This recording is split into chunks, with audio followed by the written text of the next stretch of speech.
ನಮಸ್ಕಾರ. ಭಾರತದ ಸ್ವಾತಂತ್ರ್ಯ ಹೋರಾಟ ಅಂದ್ರೆ ಅದು ಒಂದೇ ರೀತಿ ಇರಲಿಲ್ಲ. ಒಂದು ಕಾಲದಲ್ಲಿ ಬ್ರಿಟಿಷರ ಹತ್ರ ದಯವಿಟ್ಟು ಪ್ಲೀಸ್ ಅಂತ ಕೇಳ್ಕೊಳ್ಳೋ ಒಂದು ಹಂತ ಇತ್ತು. ಆದ್ರೆ ಇದ್ದಕ್ಕಿದ್ದಂತೆ ಆ ಧ್ವನಿ ಬದಲಾಗಿ ಗರ್ಜನೆ ಶುರುವಾಯಿತು. ಮನವಿಗಳು ಮೂಲೆಗೆ ಸರಿದು ಹಕ್ಕುಗಳಿಗಾಗಿ ಹೋರಾಟ ಶುರುವಾಯಿತು. ಅದೇ ತೀವ್ರವಾದಿ ರಾಷ್ಟ್ರೀಯತೆಯ ಉದಯ. ಬನ್ನಿ ಅದರ ಕಥೆ ಏನು ಅಂತ ಇವತ್ತು ನೋಡೋಣ. ನೋಡಿ, ಹೋರಾಟದಲ್ಲಿ ಎರಡು ದಾರಿಗಳಿದ್ದು, ಎಕ್ದಮ್ ನಾರ್ತ್ ಪೋಲು ಸೌತ್ ಪೋಲ್ ಥರ. ಒಂದು ಕಡೆ ಮಂದಗಾಮಿಗಳು. ಇವರು ಬನ್ನಿ ಬ್ರಿಟಿಷರ ಜೊತೆ ಮಾತಾಡೋಣ, ಅರ್ಜಿ ಕೊಡೋಣ, ಪ್ರಾರ್ಥನೆ ಮಾಡೋಣ, ಏನಾದರೂ ಸುಧಾರಣೆ ತರ್ತಾರೆ ಅಂತ ನಂಬಿದ್ರು. ಇನ್ನೊಂದು ಕಡೆ ಹೊಸ ಹುರುಪಿನ ತೀವ್ರವಾದಿಗಳು. ಅವ್ರದ್ದು ಒಂದೇ ಮಾತು: ಪ್ರಾರ್ಥನೆ ಅಲ್ಲ, ಪ್ರತಿಭಟನೆ ಬೇಕು, ಸ್ವಾವಲಂಬನೆ ಬೇಕು, ನಮಗೆ ಬೇಕಾಗಿರೋದು ಸುಧಾರಣೆ ಅಲ್ಲ, ಸಂಪೂರ್ಣ ಸ್ವಾತಂತ್ರ್ಯ. ಸೊ ಇದು ಬರೀ ದಾರಿಗಳ ವ್ಯತ್ಯಾಸ ಅಲ್ಲ, ಬದಲಿಗೆ ಇಡೀ ಯೋಚನಾ ಲಹರಿಯಲ್ಲೇ ಇದ್ದ ದೊಡ್ಡ ಸಂಘರ್ಷ. ಈ ತೀವ್ರವಾದಿಗಳಿಗೆ ಮಂದಗಾಮಿಗಳ ಈ ಸಾಫ್ಟ್ ಅಪ್ರೋಚ್ ಇದೆಯಲ್ಲ, ಅದು ಸಹಿಸಲೇ ಆಗ್ಲಿಲ್ಲ. ಏನಿದು, ನಮ್ಮದೇ ದೇಶದಲ್ಲಿ ನಮ್ಮ ಹಕ್ಕುಗಳಿಗಾಗಿ ಅವರ ಮುಂದೆ ಕೈಚಾಚಿ ನಿಲ್ಲೋದು, ಇದು ಭಿಕ್ಷೆ ಬೇಡಿದ ಹಾಗೆ ಅಂತ ಅವರಿಗನಿಸ್ತಿತ್ತು. ಅದಕ್ಕೆ ನೋಡಿ ಅವರು ಮಂದಗಾಮಿಗಳಿಗೆ ಕೊಟ್ಟ ಹೆಸರು ರಾಜಕೀಯ ಭಿಕ್ಷುಕರು. ಅಬ್ಬಾ, ಈ ಒಂದೇ ಒಂದು ಪದ ಇದೆಯಲ್ಲ, ಇಡೀ ಸ್ವಾತಂತ್ರ್ಯ ಹೋರಾಟದ ದಿಕ್ಕನ್ನೇ ಬದಲಾಯಿಸೋ ಶಕ್ತಿ ಅದಕ್ಕಿತ್ತು. ಸರಿ, ಹಾಗಾದ್ರೆ ಈ ಬದಲಾವಣೆಗೆ, ಈ ಆಕ್ರೋಶಕ್ಕೆ ಕಿಡಿ ಹೊತ್ತಿಸಿದ್ದು ಯಾವುದು? ಒಂದು ಸಣ್ಣ ಬೆಂಕಿ ಕಾಡ್ಗಿಚ್ಚಾಗೋಕೆ ಒಂದು ಕಾರಣ ಬೇಕಲ್ವಾ? ಆ ಕಾರಣವೇ ಬಂಗಾಳದ ವಿಭಜನೆ. ಹೌದು, ಬ್ರಿಟಿಷರು ತೆಗೆದುಕೊಂಡ ಆ ಒಂದೇ ಒಂದು ನಿರ್ಧಾರ ಇಡೀ ದೇಶವನ್ನೇ ಪ್ರತಿಭಟನೆ ಅಲೆಯಲ್ಲಿ ಮುಳುಗಿಸ್ಬಿಡ್ತು. ಏನಿದು ಬಂಗಾಳ ವಿಭಜನೆ? ಯಾಕೆ ಇಷ್ಟು ಮುಖ್ಯವಾಯಿತು? ಬನ್ನಿ ನೋಡೋಣ. ಬ್ರಿಟಿಷರನ್ನ ಕೇಳಿದ್ರೆ ಅವರು, ಅಯ್ಯೋ, ಬಂಗಾಳ ತುಂಬಾ ದೊಡ್ಡದಿದೆ, ಆಡಳಿತ ಮಾಡೋಕೆ ಕಷ್ಟ ಆಗ್ತಿದೆ, ಅದಕ್ಕೆ 2 ಭಾಗ ಮಾಡ್ತಿದೀವಿ ಅಷ್ಟೇ ಅಂತೆ ಕಾರಣ ಕೊಟ್ರು. ಆದರೆ ಆಚೆಗೆ ಹೇಳಿದ್ದು ಒಂದು, ಒಳಗಿದ್ದ ಪ್ಲಾನ್ ಇನ್ನೊಂದು. ಅವರ ನಿಜವಾದ ಉದ್ದೇಶ, ಅವರ ಫೇವರೆಟ್ ತಂತ್ರ, ಒಡೆದು ಆಳುವ ನೀತಿ. ಜನರನ್ನ ಒಡೆದು ರಾಷ್ಟ್ರೀಯತೆಯ ಕಿಚ್ಚನ್ನೇ ಆರಿಸ್ಬಿಡ್ಬೇಕು ಅನ್ನೋದು ಅವರ ಕುತಂತ್ರವಾಗಿತ್ತು. ಆಗಿನ ವೈಸ್ರಾಯ್ ಲಾರ್ಡ್ ಕರ್ಜನ್ನ ಪ್ಲಾನ್ ತುಂಬಾನೇ ಸಿಂಪಲ್ ಮತ್ತು ಡೇಂಜರಸ್ ಆಗಿತ್ತು. ಬಂಗಾಳ ಅಂದ್ರೆ ಆಗ ರಾಷ್ಟ್ರೀಯ ಹೋರಾಟದ ಕೇಂದ್ರ, ಒಂದು ರೀತಿ ಹಾಟ್ಸ್ಪಾಟ್. ಸೊ ಆ ಕೇಂದ್ರವನ್ನೇ ಮುರಿಬೇಕು. ಹೇಗೆ? ಧರ್ಮದ ಆಧಾರದ ಮೇಲೆ. ಹಿಂದೂಗಳು ಹೆಚ್ಚಾಗಿರೋ ಒಂದು ಭಾಗ, ಮುಸ್ಲಿಮರು ಹೆಚ್ಚಾಗಿರೋ ಇನ್ನೊಂದು ಭಾಗ. ಹೀಗೆ ಮಾಡಿದ್ರೆ ಇಬ್ರು ತಮ್ಮಲ್ಲೇ ಜಗಳಾಡ್ತಾರೆ, ನಮ್ಮ ವಿರುದ್ಧದ ಹೋರಾಟ ತನ್ನಗಾಗತ್ತೆ ಅನ್ನೋದು ಅವನ ಲೆಕ್ಕಾಚಾರವಾಗಿತ್ತು. ಈ ಟೈಮ್ಲೈನ್ ನೋಡಿ ಕತೆ ಹೇಗೆ ಸಾಗುತ್ತೆ ಅಂತ. 1905ರಲ್ಲಿ ಪ್ಲಾನ್ ಪ್ರಕಾರ ವಿಭಜನೆ ಜಾರಿಗೆ ಬಂತು. அடுத்த ವರ್ಷ 1906ರಲ್ಲಿ ಮುಸ್ಲಿಂ ಲೀಗ್ ಸ್ಥಾಪನೆಯಾಯಿತು. ಅದು ವಿಭಜನೆಯನ್ನ ಬೆಂಬಲಿಸ್ತು ಕೂಡ. ಬ್ರಿಟಿಷರ್ಗೆ ಆಹಾ, ನಮ್ಮ ಪ್ಲಾನ್ ವರ್ಕ್ ಆಯಿತು ಅಂತ ಖುಷಿಯಾಗಿರ್ಬೋದು. ಆದರೆ ಅವರು ಜನರ ಶಕ್ತಿಯನ್ನ ಕಡಿಮೆ ಅಂದಾಜು ಮಾಡಿದ್ರು.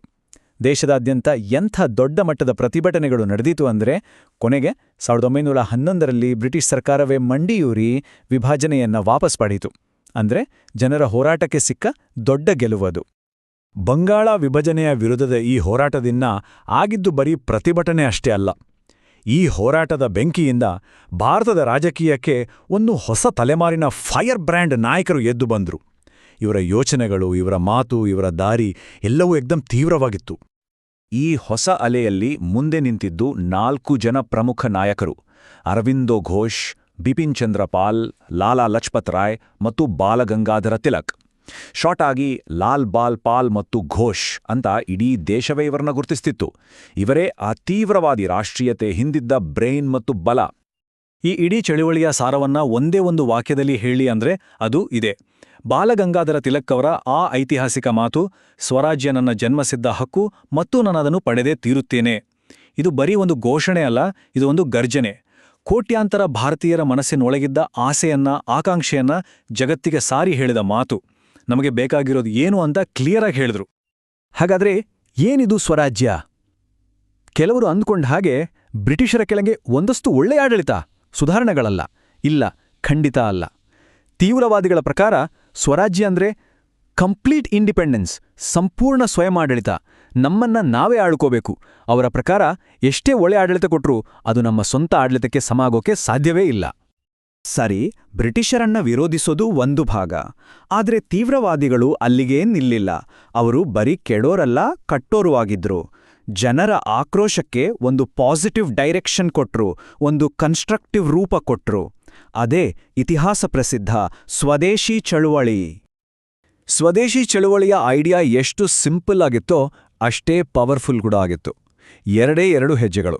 ಮೊದಲನೇದು ಬಹಿಷ್ಕಾರ, ಬಾಯ್ಕಾಟ್.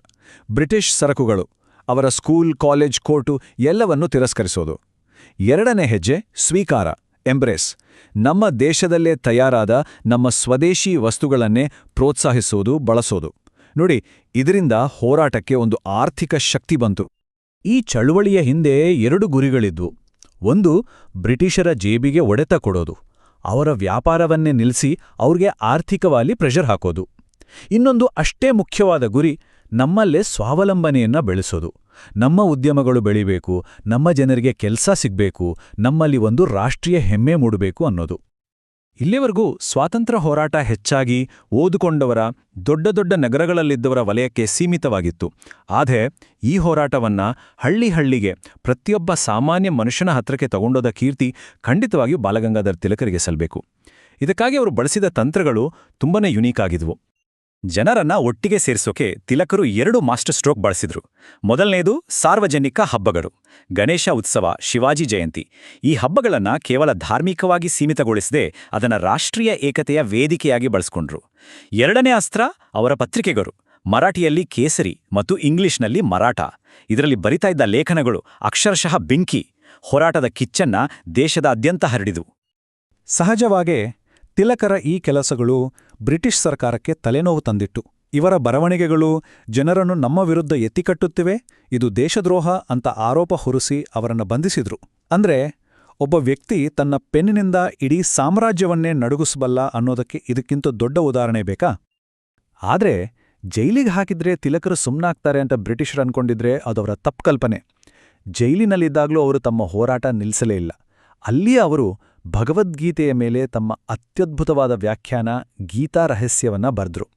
ಅವರನ್ನ ದೈಹಿಕವಾಗಿ ಬಂಧಿಸಬಹುದಿತ್ತು, ಆದರೆ ಅವರ ಚಿಂತನೆಗಳನ್ನೆಲ್ಲ. ಈ ಇಡೀ ಕಥೆಯನ್ನ ನೋಡಿದ್ಮೇಲೆ ಕೊನೆಯಲ್ಲಿ ಒಂದು ಮೂಲಭೂತವಾದ ಪ್ರಶ್ನೆ ನಮ್ಮೆಲ್ಲರನ್ನೂ ಕಾಡುತ್ತೆ. ಅನ್ಯಾಯದ ವಿರುದ್ಧ ಧ್ವನಿ ಎತ್ತೋದು, ಪ್ರತಿಭಟನೆ ಮಾಡೋದು ಅನ್ನೋದು ಯಾವಾಗ ಕೇವಲ ಒಂದು ಆಯ್ಕೆಯಾಗಿ ಉಳಿಯದೆ ಪ್ರತಿಯೊಬ್ಬರ ಕರ್ತವ್ಯವಾಗಿ ಬದಲಾಗುತ್ತೆ? ಈ ಪ್ರಶ್ನೆಯ ಬಗ್ಗೆ ಯೋಚನೆ ಮಾಡ್ತಾ ಇರಿ.